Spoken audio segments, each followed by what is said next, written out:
questa sera si rivive, diciamo, questa tradizione della vigna notturna. Lei è pronto a prendere in mano le forbici e passeggiare tra le viti? Beh, assolutamente sì, considerate che siamo nella regione più produttiva d'Italia con 11 milioni di ettolitri. L'Italia è il primo produttore al mondo, ma soprattutto ricordiamolo che il Veneto rappresenta il 30% dell'export nazionale, cioè 1 miliardo 800 milioni di euro partono qui dal Veneto in vino, quindi sono pronto per le forbici. Ha un ricordo, una memoria particolare legata al momento della vendemmia, magari legata alla sua infanzia? Beh, era una festa di popolo anche perché la vendemmia rappresentava il raccolto, no? La sussistenza, il poter vedere positivo nel futuro. Dall'altro era una chiamata di popolo visto e considerato che tutti partecipavano alla vendemmia, i più anziani passando per gli adulti e ovviamente i bambini. I bambini erano sempre in testa ai carri per la vendemmia. Io ho partecipato alle vendemmie, quelle che si facevano ancora con le cassette di legno, loro se le ricordano? Sì. Sono un po' più vecchi di me, però insomma se...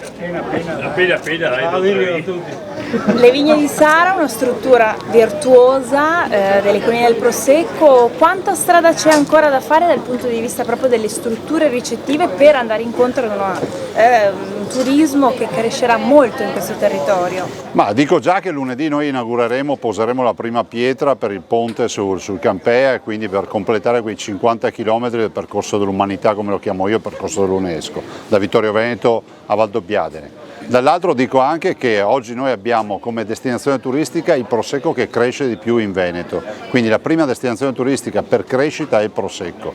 Dai 250.000 presenze al 10° anno si calcola di avere almeno 1.200.000 presenze, di conseguenza diventerà sempre più un binomio il prodotto con il territorio e quindi le aziende si dovranno attrezzare per l'ospitalità alberghiera ed extraalberghiera. In Veneto su 480.000 posti letto, 2/3 di questi letti sono extraalberghieri. Marina Montedoro, la vendemmia chiude la stagione estiva, turisticamente che stagione è stata? Turisticamente sicuramente siamo contenti e diciamo che c'è stata una forte ripresa e siamo sicuramente sui livelli del 2019 se non qualcosa di più avendo visto gli ultimi dati del primo semestre, per cui contentezza sicuramente.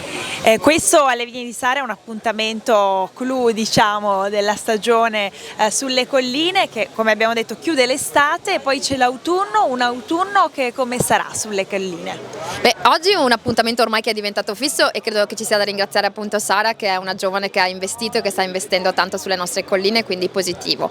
E cosa ci aspettiamo? Ci aspettiamo un autunno con diverse attività che saranno collegate sicuramente al territorio e anche ai suoi prodotti e anche oggi ci concentriamo un po' su quelli che sono i luoghi inediti di queste colline che magari non sono luoghi iconici ma devono essere conosciuti tanto quanto quelli che tutti conoscono. E c'è qualche appuntamento in particolare che dobbiamo segnarci in calendario? Beh, direi di sì, la settimana prossima con la posa della prima pietra di questo ponte ciclopedonale che unirà Follina e Farra, quindi consentendo non solo una continuità al cammino sulle colline del Prosecco di Conegliano e Valdobbiadene, ma dando proprio un'infrastruttura che questo territorio si aspettava da tanto tempo. Allora, siamo all'8ª edizione di questa vendemmia notturna, quindi per me è sempre una grandissima emozione, poi ormai sono passati 8 anni, c'è sempre una grandissima risposta da parte del pubblico anche perché la notte ha sempre qualcosa di misterioso, qualcosa di magico, quindi devo dire che il pubblico è sempre molto curioso di venire